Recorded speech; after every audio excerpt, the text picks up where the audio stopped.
Você que trouxe Bíblia, abra ela lá em Mateus capítulo 14. Mateus capítulo 14.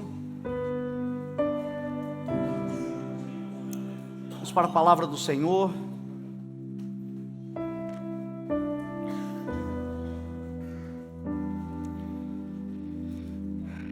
O verso de número 13.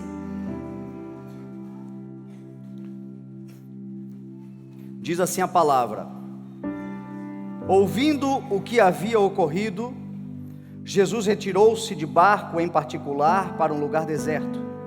As multidões, ao ouvirem falar disso, saíram das cidades e o seguiram a pé. Quando Jesus saiu do barco e viu tão grande multidão, teve compaixão deles e curou os seus doentes. Ao cair da tarde, os discípulos aproximaram-se dele e disseram: este é um lugar deserto e já está ficando tarde. Manda embora a multidão para que possam ir aos povoados comprar comida. Respondeu Jesus: eles não precisam ir, dei-lhes vocês algo para comer. Eles lhe disseram: tudo o que temos aqui são 5 pães e 2 peixes. Tragam-nos aqui para mim, disse ele. E ordenou que a multidão se assentasse na grama. Tomando os 5 pães e os 2 peixes e olhando para o céu, deu graças e partiu os pães. Em seguida deu-os aos discípulos e estes à multidão. Todos comeram e ficaram satisfeitos. E os discípulos recolheram 12 cestos cheios de pedaços que sobraram, de pães e peixes. Os que comeram foram cerca de 5.000 homens, sem contar mulheres e crianças. Amém? Pai, nós te damos louvor, Senhor, e graça pela tua palavra, pelo teu amor, pela tua fidelidade conosco. E nós reconhecemos, Senhor, que necessitamos de ti e da tua instrução, e ela vem mediante a tua palavra. Então nós te pedimos, Senhor, mais uma vez, nos revela o teu coração e nos dê, Senhor, a condição de andarmos nessa semana que vai começar, este mês que já começa nessa semana, a vencermos os desafios pela tua palavra. Nós já entramos diante dos desafios mais do que vencedores em Cristo Jesus, aquele que nos ama, o verbo, a palavra, aquele que se fez carne por nós, nos salvou, nos redimiu e nos sustenta. É o que nós cremos, é o que nós desejamos, em nome de Jesus. Amém, graças a Deus. Amém. Hoje pela manhã nós estávamos com a igreja bem cheia e muitos irmãos em Cristo, e eu fiz uma pergunta e eu quero fazê-la aqui também, porque talvez isto possa acontecer. De manhã não aconteceu, mas eu perguntei: quem no nosso meio nunca ouviu uma mensagem, uma palavra acerca deste episódio, deste fato da multiplicação dos pães e peixes? Por um acaso existe alguém que não tenha vergonha, não tem problema nenhum, é só para a gente mesmo construir a mensagem. Alguém aqui nunca ouviu uma mensagem sobre os 5 pães e os 2 peixes? Tem alguém aqui? Olha só, eu não vejo ninguém, só se tem alguém muito tímido aqui, porque de fato este é um texto muito conhecido, este é um fato muito conhecido, seja da igreja, seja das pessoas que nunca vieram a uma igreja. O fato é que todo mundo em algum momento já ouviu falar sobre a multiplicação dos pães e dos peixes. Eu me lembro do texto que Paulo escreveu aos Filipenses. Ele escreve a carta aos Filipenses dizendo: eu não me canso de escrever-lhes as mesmas coisas, porque para mim não é cansativo e para vocês é segurança. Se você já ouviu, eu ainda vou mais além. Eu creio que você não ouviu apenas uma, mas já ouviu muitas mensagens sobre o texto da multiplicação, sobre o fato da multiplicação dos pães e peixes. E uma coisa curiosa e maravilhosa do Evangelho é que todas as mensagens que você ouviu acerca deste tema, provavelmente uma foi diferente da outra. O Evangelho, ele tem esse poder, a palavra de Deus tem esse poder de sempre trazer algo novo. A revelação no reino de Deus, ela é progressiva.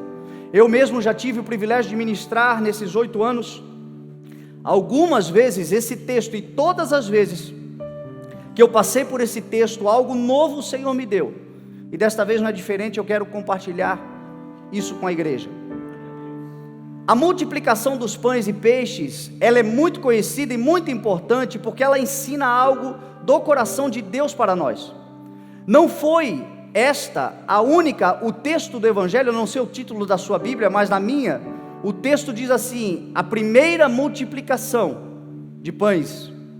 Mas na verdade não foi a primeira multiplicação na Bíblia. A primeira multiplicação está lá em 2 Reis capítulo 4, quando o profeta Eliseu mandou que o seu servo servisse aos homens 20 pães de cevada, da melhor farinha, da primeira farinha que eles haviam recebido, e ele manda que o seu servo sirva para aqueles homens, para aqueles profetas, os 20 pães, e o homem diz assim, mas como esses 20 pães vão alimentar 100 homens?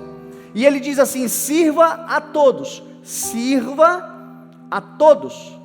porque assim diz o Senhor, todos comerão e ainda sobrará.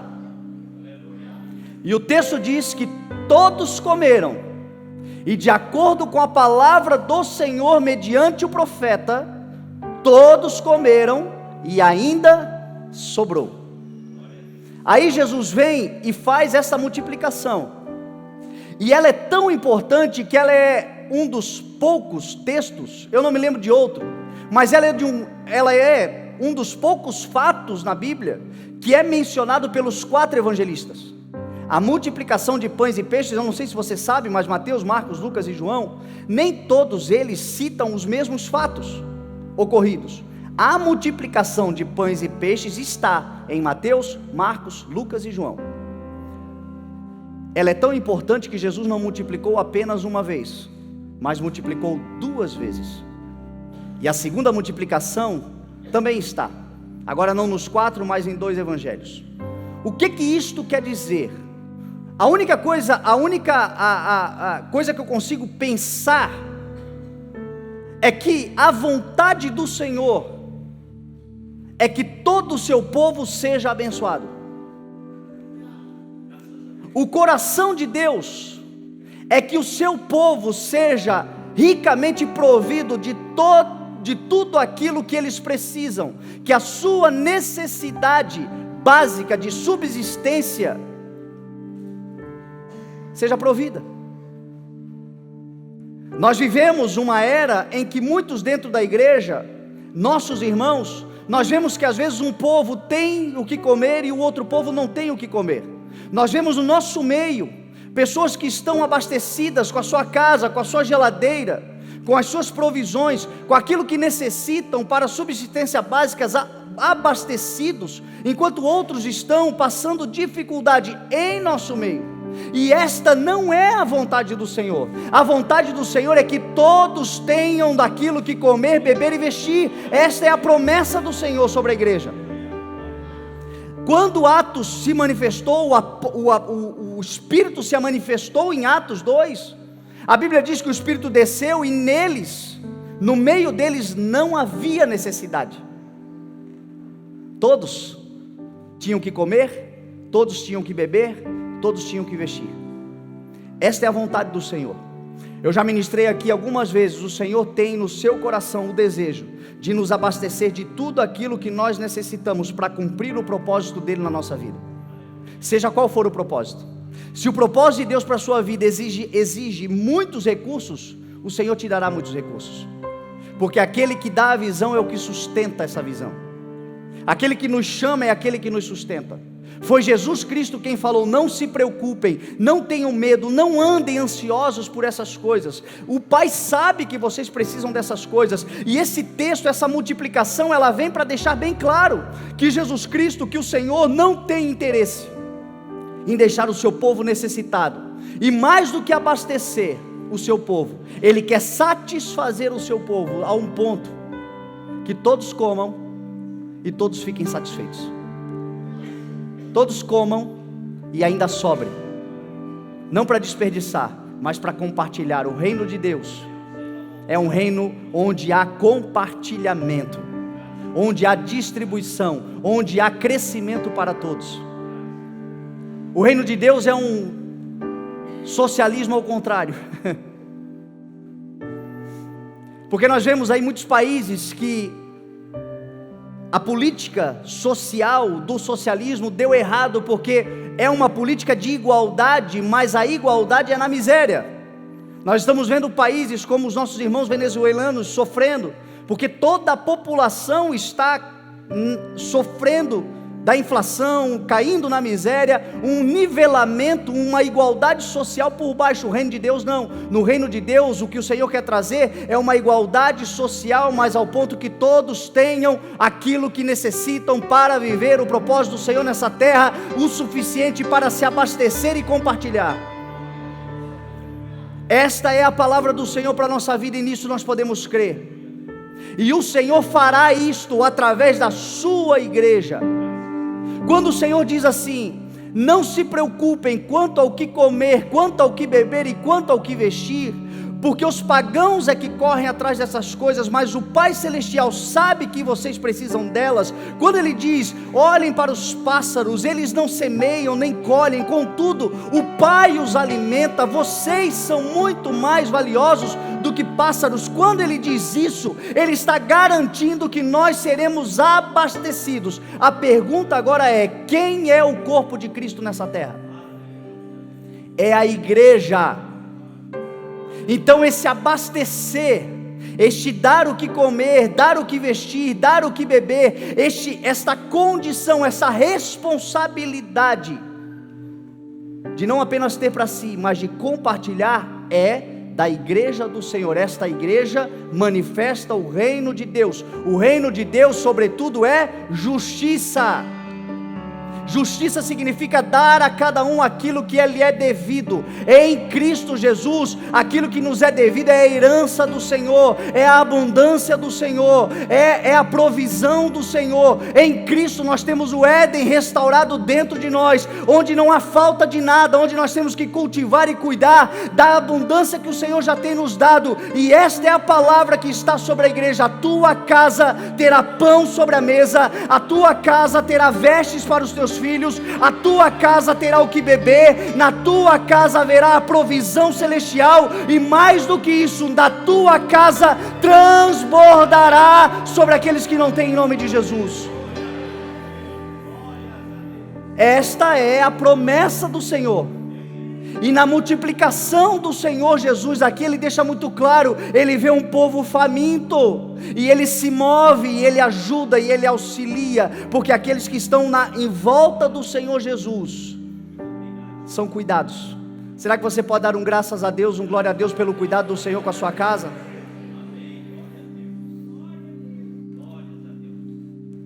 Agora a pergunta que eu quero fazer, a segunda pergunta, porque essa palavra, ela é uma palavra direcionada a um povo específico, que tem manifestado o reino de Deus, mas talvez esteja se sentindo como Jesus estava neste fato. Quem aqui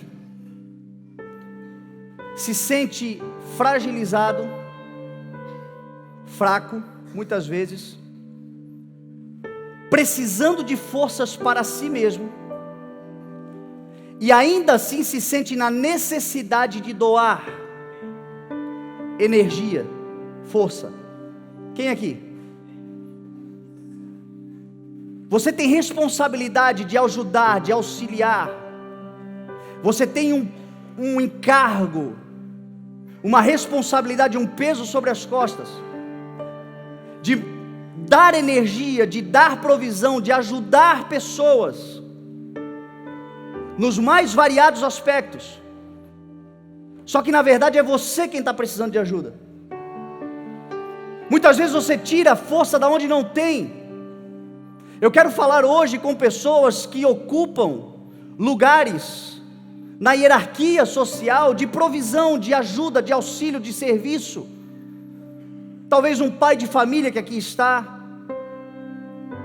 que se sente muitas vezes fraco, mas a sua vida é uma vida de doação para a esposa, para os filhos. Talvez uma mãe de família, porque hoje muitas mães estão na condição de provedoras do lar. mulheres que têm que buscar força onde não existe e doar esta força quando elas se sentem fragilizadas.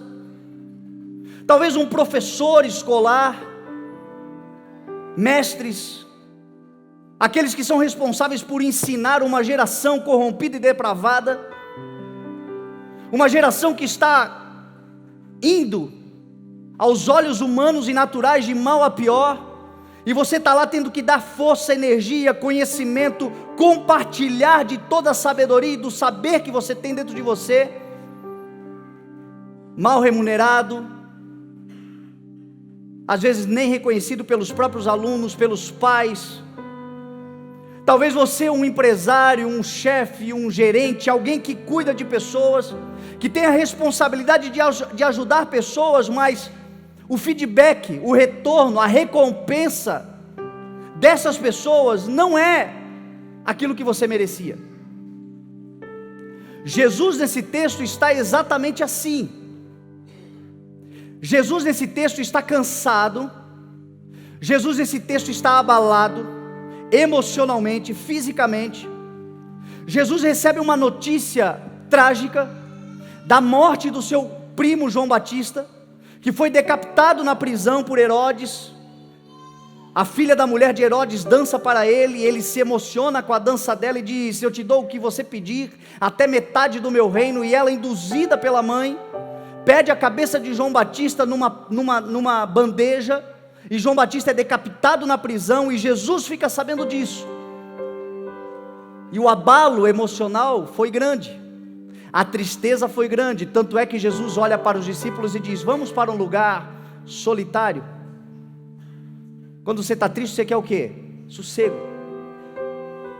Quando você está chateado, você quer um tempo para você. Jesus vai para a região de Betsaida. Betsaida era a casa de André, de Filipe, de Simão. Eles moravam na cidade de Betsaida. Betsaida era um lugar de descanso, era um lugar de segurança, era um lugar íntimo, era um lugar aconchegante para Jesus. E na cidade de Betsaida eles vão para um lugar deserto. Jesus queria descansar. Só que o texto diz que quando Jesus desce do barco, uma multidão que, ao ouvir falar que ele estava indo para lá, chegou lá na frente dele. E quando ele olha aquela multidão parecia como ovelhas sem pastor.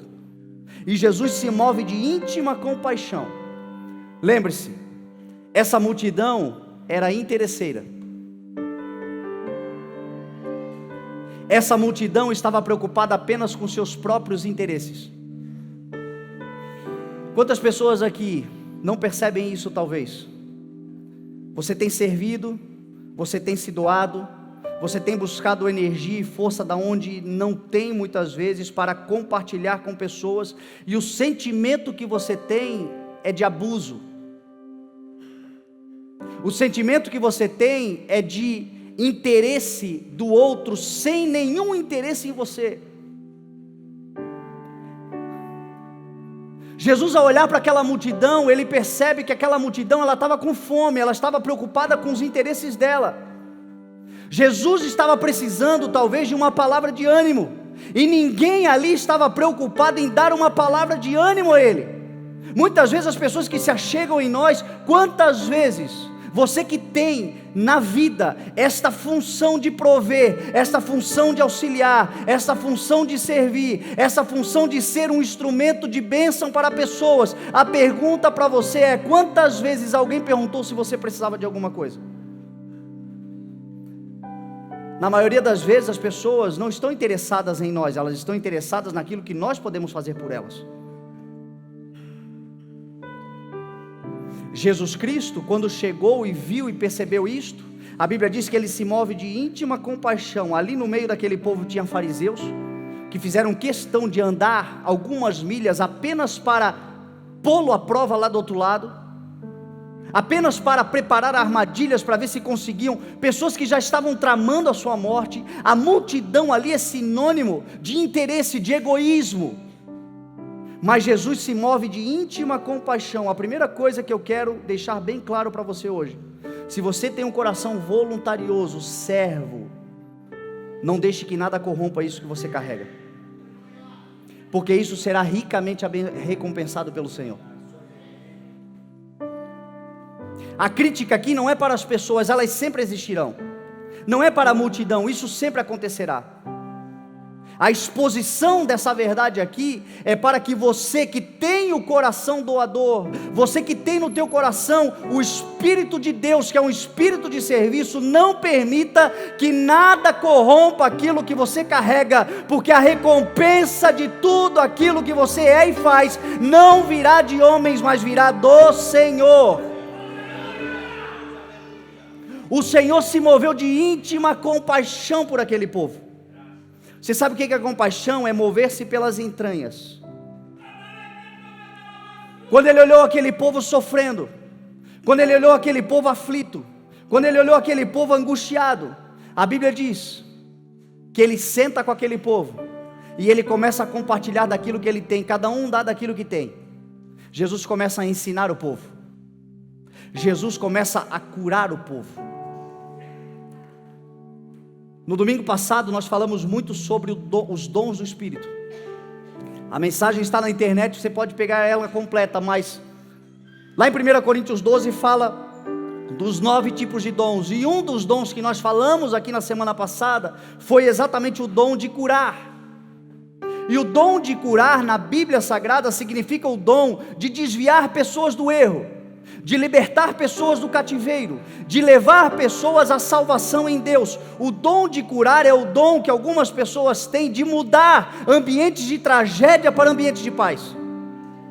São algumas pessoas que elas têm a habilidade, quando elas chegam, talvez a confusão esteja instalada, mas uma palavra delas muda completamente o ambiente, uma palavra de paz, que pacifica, que harmoniza o ambiente. Esse é o dom de cura. E sabe onde é que nasce o dom de cura? Nas dores da alma.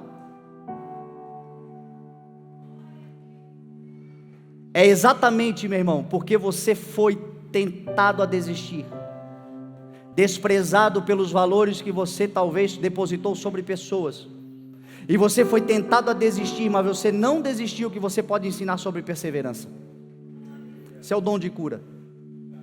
É exatamente porque você foi tentado a se desviar do caminho, mas você não se desviou do caminho, é que você pode hoje ter esse dom de cura, para instruir pessoas a andar no caminho de verdade, de paz e de justiça. As dores da nossa alma nos treinam para que o dom do Espírito Santo seja habilitado em nós. É exatamente porque você não se corrompeu, quando teve a oportunidade de se corromper, quando teve inclusive razão para se corromper, porque de fato você fez coisas que você não recebeu recompensa, você não foi valorizado por isso, e você poderia ter se corrompido com um argumento plausível para isto, mas você não se corrompeu, você permaneceu fiel àquilo que o Senhor te criou para ser, e é exatamente por isso que você tem um dom de cura, para ministrar integridade para as pessoas. Dons que nascem da dor da alma, dos sofrimentos, dos desprezos, das angústias, da falta de reconhecimento, inclusive dos nossos. Eu estou falando aqui para pais que talvez não sejam reconhecidos pelos filhos, para mães que talvez não sejam reconhecidas por filhos, para maridos que talvez sentem no coração um desprezo da própria esposa e vice-versa. E o Senhor está dizendo para você: preserva o teu coração, porque a tua recompensa virá de mim. Guarda o teu coração, porque maior é o que eu tenho para você. Homem nenhum na terra será capaz de reconhecer o que você tem feito por mim, porque afinal de contas nós não fazemos pelas pessoas, nós fazemos nas pessoas, mas fazemos pelo Senhor.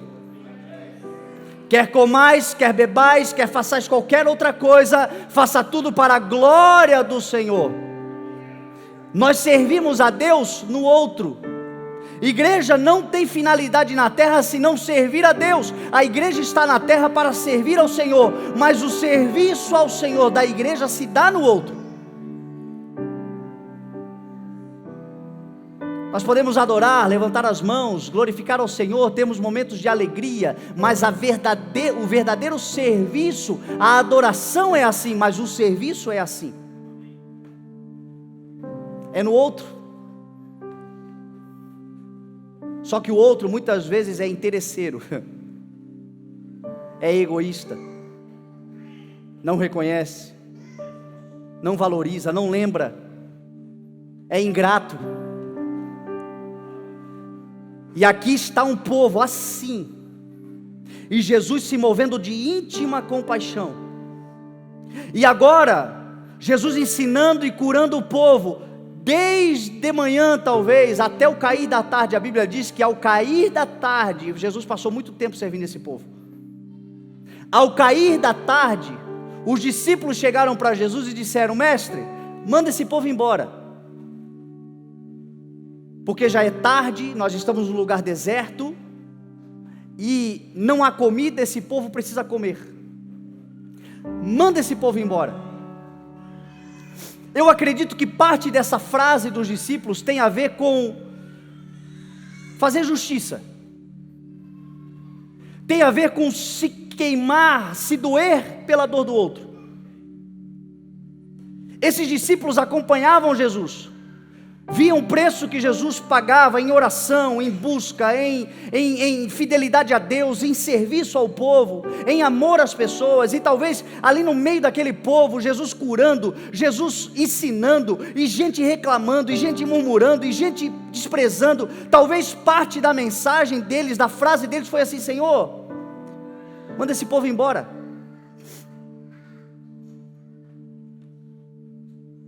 Os discípulos estavam transferindo uma responsabilidade, e Jesus diz assim: não, deem-lhes vocês algo de comer para este povo. Nós às vezes, como discípulos do Senhor, nós temos essa atitude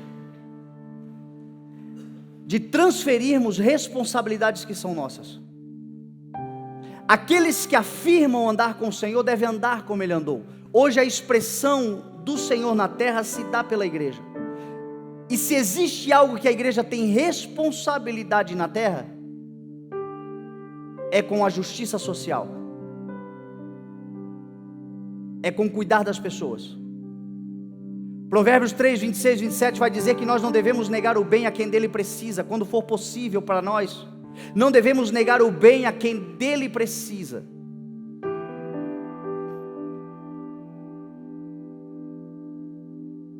Certo dia eu estava aqui na porta da igreja e chegou uma pessoa. Nós temos aqui, se você não viu ainda, especialmente de manhã, nós temos um trabalho social na igreja muito forte, de banho, distribuição de roupas e alimentos na igreja. Você vai sempre perceber, especialmente nos cultos da manhã, à noite também, mas mais nos cultos da manhã, um grupo grande de pessoas se alimentando no café da igreja, isto doado pela igreja para servir alimento. Banho, agora nós vamos construir um banheiro novo social para fazer esse trabalho com mais dignidade. E essa é a função da igreja. A Bíblia diz que a verdadeira religião é cuidar dos órfãos, das viúvas, nas suas necessidades, e não se deixar contaminar pelo mundo. Essa é a verdadeira religião. Então nós fazemos aquilo que o Senhor quer que a gente faça. Uma vez eu estava aqui e uma pessoa chegou para mim, dessas que chegam para ser atendidas, e falou: pastor, eu vim aqui porque eu fui lá numa outra igreja, não vou dizer o nome, mas eu fui lá numa outra igreja, e eles disseram assim: vai lá no CI, porque lá no CI eles fazem esse trabalho. Eu não quero aqui julgar, porque talvez eles tenham sido pegos de surpresa, não tinham condições de fazer, e a igreja é maior do que denominações, talvez eles se lembraram que a gente pode fazer, mas a questão é, será que algumas vezes nós não transferimos responsabilidades que são nossas? Será que algumas vezes nós não dizemos volta amanhã, quando nós podemos resolver um problema hoje de alguém? Nós estamos falando aqui de fome, nós estamos falando aqui de sede, nós estamos falando aqui de necessidades que não podem ser adiadas. Nós, como igreja do Senhor, às vezes nós temos a prática de adiar as coisas, de postergar as coisas.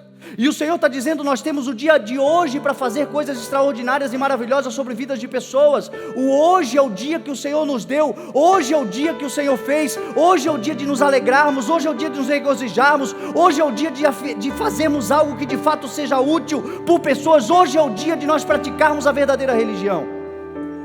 Então, alguém que precisa, não negue se você pode fazer o bem àquele que precisa. Os discípulos aqui estão fazendo isso, eles estão transferindo essa responsabilidade. Eles estão dizendo: Senhor, manda que esse povo vá embora, afinal de contas todos estão com fome. E Jesus diz assim: não, deem-lhes vocês algo de comer.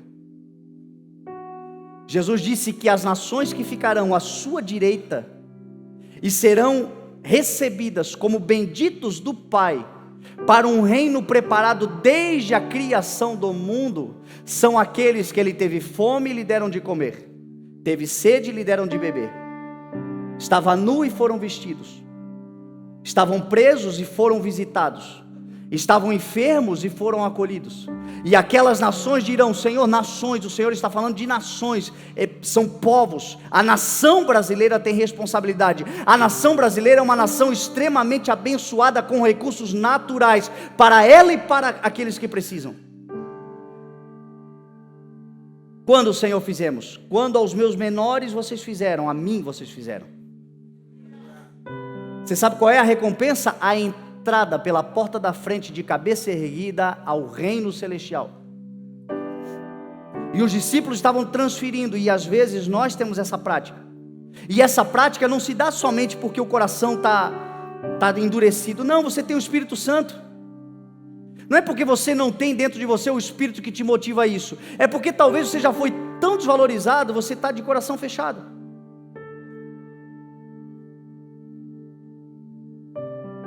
Talvez você fez aqui e a pessoa pegou aquilo que você fez e desprezou, e aí você fecha o teu coração. E a palavra do Senhor diz que nós somos semeadores que saímos a semear. O tempo todo nós temos sementes para semear. O Senhor supre de semente ao que semeia. A igreja está na terra não apenas para comer pão, mas para semear sementes também. É uma prática constante da igreja. O Senhor diz assim: dê-lhes vocês o que comer. Você sabe o que o Senhor estava fazendo com eles? O Senhor estava transferindo o legado. O Senhor estava transferindo para os apóstolos o coração dele. O Senhor estava ensinando para os apóstolos aquilo que ele era. A compaixão que o Senhor se mobilizou para atender, para sarar, para curar e para ensinar. Agora o Senhor estava transferindo esse legado para a responsabilidade dos discípulos. Você sabe qual é a diferença de legado e herança? A Bíblia diz que em Cristo nós somos herdeiros. Nós já somos herdeiros de todas as coisas. Quando menores, em nada diferimos de um escravo, embora sejamos donos de tudo. A herança do reino celestial, a herança que Jesus já conquistou para nós na cruz do Calvário, um dia nós usufruiremos dela, literalmente. Hoje nós não temos acesso ao usufruto da herança ainda. O que nós temos acesso hoje é o usufruto do legado. E você sabe qual é a diferença do legado para a herança? A herança é o bem material que eu conquisto e deixo para outro usar. Herança é o bem material que eu conquisto e deixo para outro usar. Legado é o bem moral que eu uso e deixo para outro conquistar. É diferente. Legados são os bens materiais, os valores morais que eu utilizo e deixo para outros conquistar. Legado é diferente de herança. Tem muito pai e muita mãe preocupado em deixar herança, mas não se preocupa em deixar legado. E se você deixar somente herança, provavelmente sem legado a herança vai se corromper. E nós vemos isso muitos e muitos casos. Talvez você conheça alguma família proeminente no passado, onde o avô construiu um império, valores, herança, bens materiais, mas não se preocupou em deixar legado. Os filhos assumiram e jogaram tudo fora. Quando não os filhos, a próxima geração, os netos jogam fora, porque herança sem legado é desperdício, é jogar fora.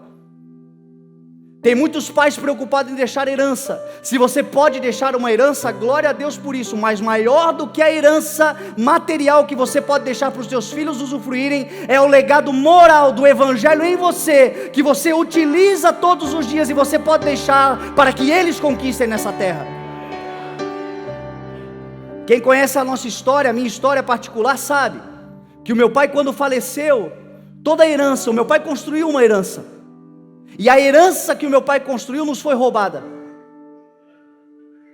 Toda a herança material que o meu pai construiu, nem eu, nem o meu irmão, nem a minha mãe tivemos acesso.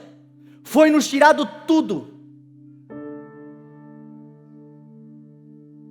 Mas por que você acha que nós estamos aqui hoje? Porque mais do que herança, ele deixou legado. E o legado ninguém rouba de ninguém. Legado, você carrega com você os valores que te fazem conquistar nessa terra. Então, pai, mãe, maior do que aquilo que você ensina para os seus filhos irem, é o caminho que você trilha. É o legado, são os valores que você utiliza, são os valores que você usa para construir algo nessa terra, para conquistar algo nessa terra. Se você deixar isto para os seus filhos, a sua descendência será abençoada e jamais mendigará o pão. Diz a palavra do Senhor, Davi disse: eu sou velho, mas eu já fui jovem, e eu nunca vi um justo desamparado, nem a sua descendência mendigar o pão. Nunca vi alguém que deixou legado ser desamparado, a sua descendência.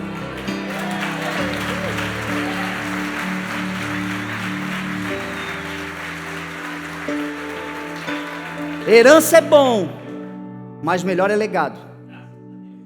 E Jesus aqui está transferindo legado para os seus discípulos. Ele está transferindo tudo que ele usava, todos os valores. E qual é o maior legado do Senhor Jesus? Sendo Deus, não considerou ser Deus, mas esvaziou-se de si mesmo, tornando-se, cadê a igreja? Servo. O maior legado que o Senhor Jesus deixou para a igreja foi torná-la serva nessa terra. Foi fazer da igreja serva do Senhor na vida de pessoas nessa terra. Jesus ensinou tanto sobre servidão, mostrou tanto sobre servidão, que a última mensagem dele na ceia do Senhor foi pegar uma bacia de água, tirar a sua capa, o sinal da sua autoridade, se ajoelhar aos pés dos apóstolos e servi-los, lavando água, como quem diz: o maior serve o menor. E ele declarou: felizes serão vocês, se vocês fizerem o mesmo. Tem gente em busca da felicidade aqui dentro, e a palavra do Senhor diz que a felicidade maior está em dar do que receber. A maior felicidade da igreja é poder ser útil, servindo o reino de Deus. A maior felicidade de alguém que tem o Espírito Santo é quando ele se torna útil, quando ele consegue auxiliar, quando ele consegue ajudar, quando ele consegue servir. E a maior estratégia diabólica hoje, nesses dias, é fechar o teu coração para o serviço. E com isso, as angústias, as ansiedades, a depressão, os medos, a insignificância, porque o coração se fecha para o serviço, porque espera de homens recompensa, espera de pessoas. Jesus está olhando para os discípulos e está dizendo assim: sabe esses ingratos lá? Sabe esse povo interesseiro lá? E quando eu digo isso, eu tenho base bíblica para falar, porque em João 6, isso fica claro. A Bíblia diz que depois da multiplicação dos pães, em João 6, no outro dia, o povo voltou a se assentar em volta do Senhor Jesus, e eles receberam do Senhor Jesus uma exortada. Jesus disse assim: vocês não vieram aqui por causa da palavra, vocês vieram aqui por causa da comida, vocês são interesseiros. Não trabalhem pela comida que se estraga, mas trabalhem por aquilo que é eterno. Jesus ensinou para eles, Jesus não deixou passar barato, Jesus ensinou, Jesus é o mestre, ele ensina. Mas mesmo ensinando, na sua graça ele serve. Ele ensina sobre não ser interesseiro com a mesa farta. E ele disse isso. E ele agora estava transferindo isso para os apóstolos. Estava dizendo: vai lá, ajuda esse povo. Eu fico imaginando Pedro, que era mais fervoroso, né, para não dizer malcriado. Talvez Pedro estava servindo pães e peixes, e talvez para entregar, ao ponto de entregar para um fariseu, daquele que estava murmurando, criticando.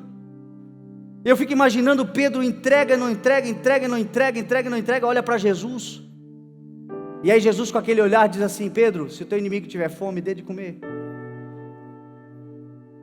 Se o teu inimigo tiver sede, dê de beber. E aí Pedro...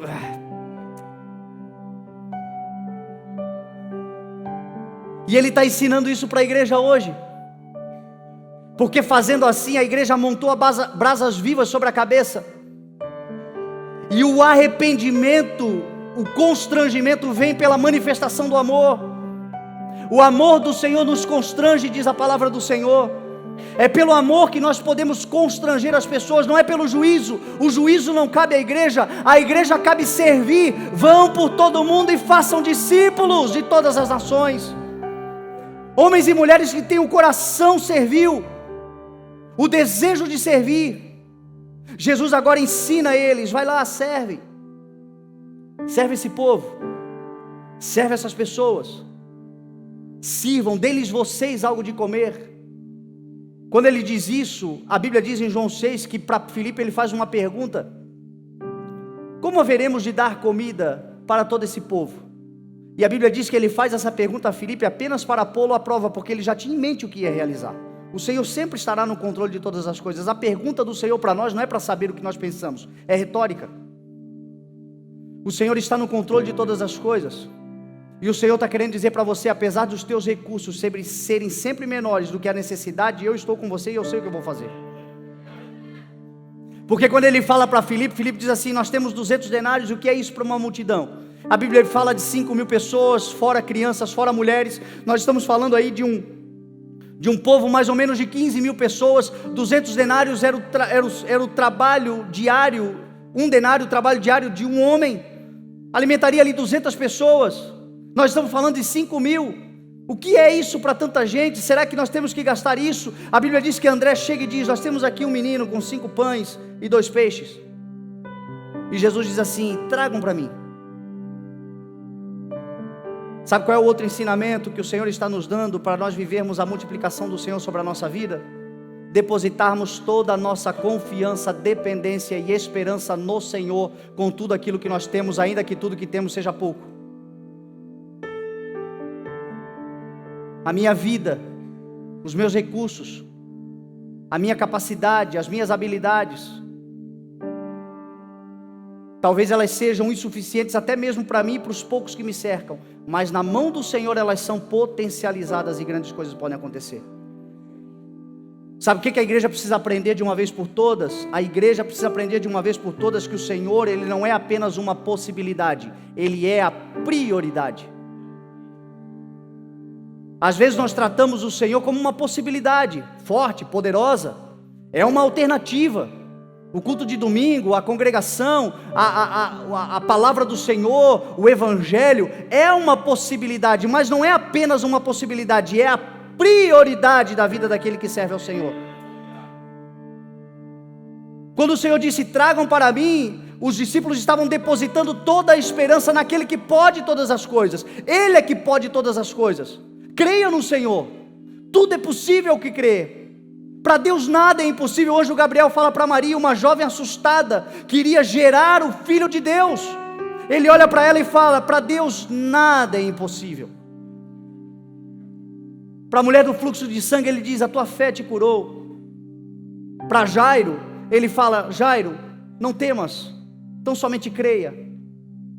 Para Marta ele diz: Marta, se você crer, você verá a glória de Deus. Para um pai angustiado com um filho atormentado, ele diz: tudo é possível aquele que crê.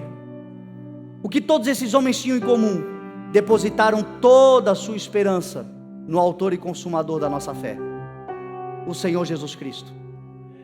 Ainda que a sua esperança seja ainda que a sua capacidade seja pouca, seja pequena, a tua força seja pequena.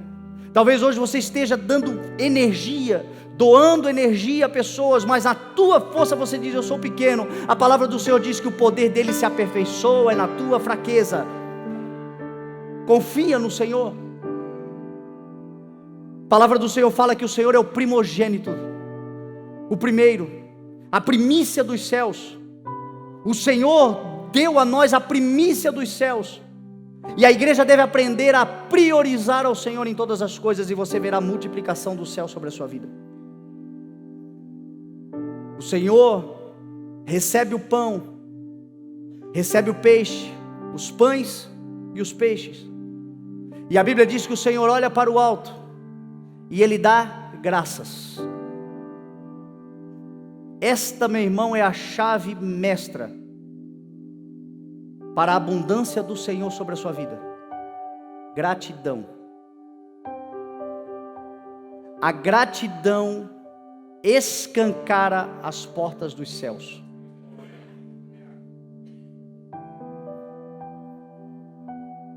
A Bíblia diz assim: já que estamos recebendo um reino inabalável,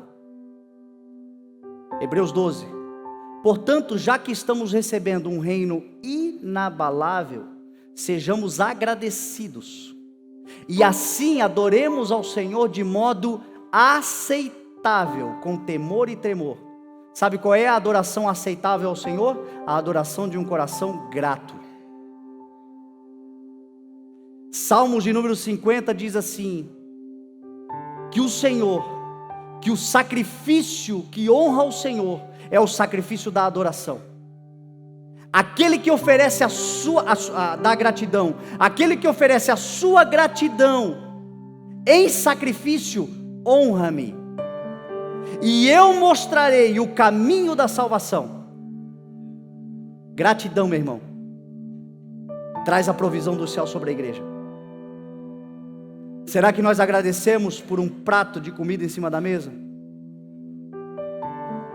Será que nós agradecemos pelo dia de hoje, que o sol brilhou? Será que nós aprendemos já a levantar pela manhã, a abrir os olhos, ainda cheio de ramelas, mas dizer: Senhor, obrigado por esse dia? Será que essa é a prática da igreja? Um prato de comida quente sobre a mesa, será que a gente aprendeu? Não precisa fazer uma oração, uma vigília, só dizer assim: ó, graças te dou. Será que a gente tem aprendido isso? Agradecer pelo pouco. Houve multiplicação ou não houve? Houve ou não houve? Alimentou uma multidão ou não alimentou? Jesus tinha apenas 5 pães e 2 peixes, não era?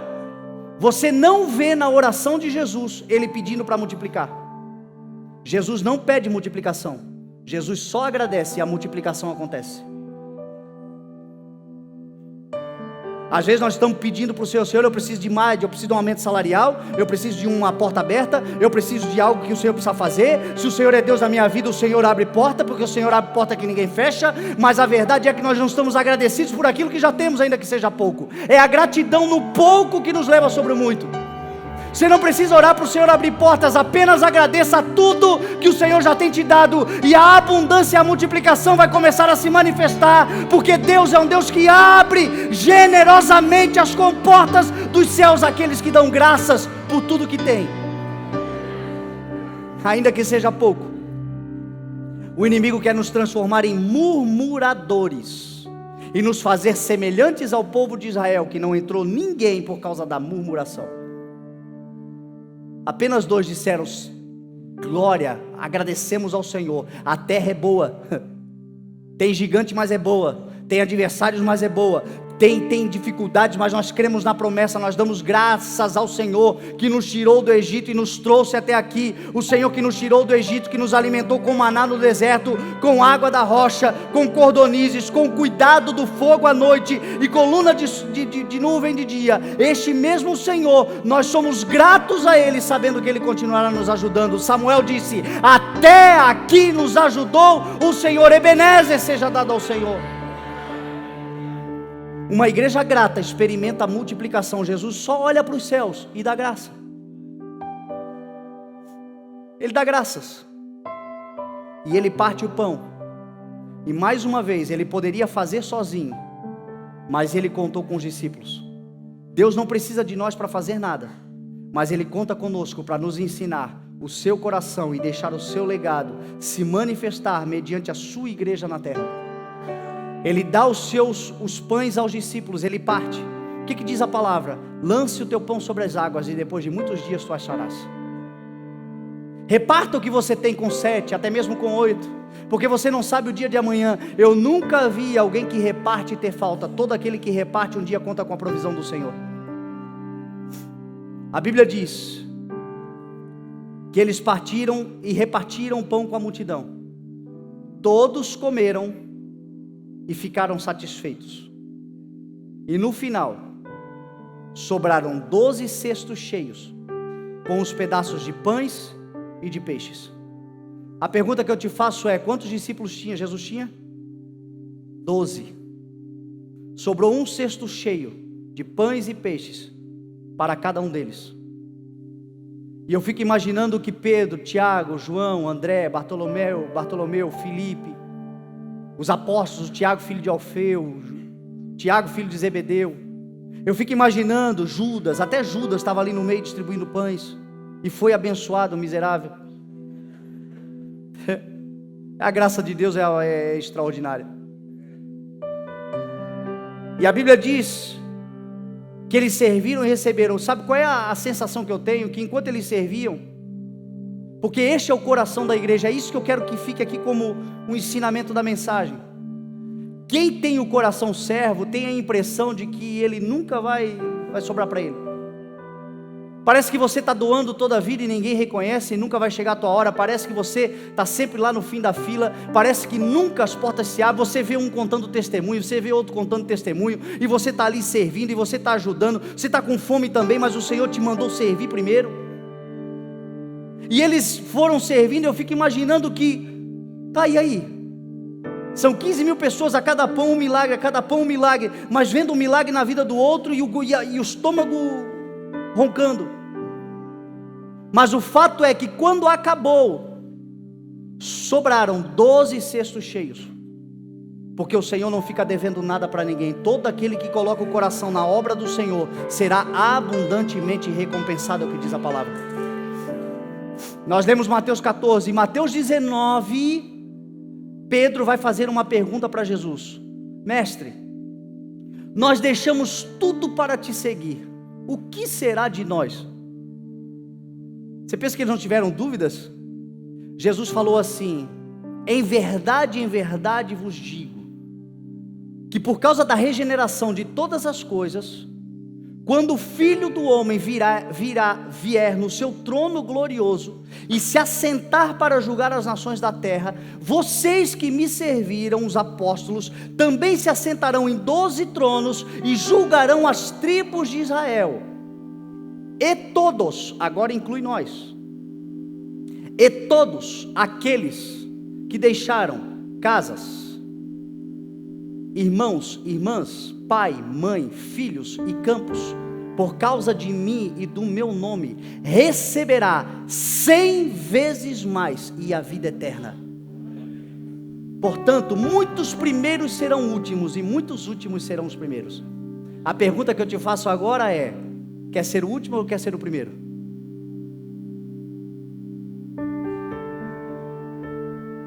Se você está aqui nessa noite e o teu coração é aquele coração egoísta, que só pensa em si, que só deseja se dar bem em cima dos outros, que toda a vida farinha pouco o teu pirão primeiro, que quer se dar, todas as vezes quer se dar bem, se é esta a tua intenção sempre, não importam os fins, justificam os meios. A única palavra que eu tenho, se existe alguém aqui assim, eu até acho que não, só ali na internet, mas vale a pena deixar aqui. A única palavra que eu deixo para você é: arrependa-se porque dá tempo. Muda a tua mentalidade porque dá tempo. Aprenda a ter um coração generoso, porque o generoso prosperará. Quem dá alívio aos outros, alívio receberá. Aprenda a compartilhar daquilo que você tem recebido do Senhor, porque a vida de serviço é uma vida nobre. E agora você, que tem servido pessoas, que já entende o Evangelho do Senhor Jesus Cristo sobre a sua vida, mas tem sofrido por conta de desprezos, pessoas que não reconhecem, pessoas que se aproveitam, pessoas que são interesseiras. Você tem sido muitas vezes o último da fila. A palavra do Senhor hoje para você é: por amor de mim, você tem feito o que faz, você receberá 100 vezes mais, e a vida eterna, porque grande é a recompensa daqueles que colocam o seu coração no serviço da obra do Senhor, sendo igreja do Senhor nessa terra. Você crê nessa palavra em nome de Jesus? Vamos nos colocar de pé e vamos orar então. Não permita que a maldade do mundo esfrie o que você carrega. Não permita que o desprezo de pessoas mudem a essência do coração servo, porque este é o legado que o Espírito Santo de Deus trouxe do Senhor Jesus Cristo sobre a sua vida. Quem não serve, quem não vive para servir, serve para quê? Me explica. É o serviço que dá plenitude de vida, é o serviço que dá significado para a vida, é o colocar-se à disposição. Homem, marido, sirva a sua esposa. Esposa, sirva o seu marido. Sabe o que o inimigo tem colocado no coração dos casais? Uma espera de um pelo outro. Se ele fizer, eu faço. Se ela fizer, eu faço. E aí estão nessa guerra: se ele fizer, eu vou fazer. E a gente está esperando alguém fazer, e a palavra do Senhor é: faça você primeiro. Ainda que você não seja reconhecido pelo que você faz, o Senhor te diz: você será reconhecido por mim. Até porque nem mesmo a tua esposa, nem mesmo o teu esposo, nem mesmo os teus filhos podem te recompensar no nível que o Senhor te recompensará, por ser um bom pai, por ser uma boa mãe, por ser um bom marido, por ser uma boa esposa. A mensagem do Senhor hoje para você é: se você tem se sentido fraco e ainda tem que dar força para os outros, continue dando, porque eu estou te fortalecendo e a minha recompensa virá sobre a sua vida. O mais importante, você já tem a vida eterna, porque você glorifica o meu nome. Nós vamos adorar ao Senhor. Eu não tenho um apelo específico para fazer nessa noite. Talvez o que você queira nessa noite é regar essa palavra com uma oração. Talvez essa palavra falou no teu coração em alguma área aí, de algum momento. E a oração que nós vamos fazer hoje é como uma água, que rega essa semente que foi semeada. Então, se você quer receber uma oração em cima dessa palavra, sai do teu lugar, vem à frente e nós vamos orar juntos. E eu tenho certeza que grandes coisas o Senhor continuará fazendo, porque tudo que você tem realizado não é em vão. O Senhor está vendo. Amém? Sai do teu lugar e vem à frente em nome de Jesus.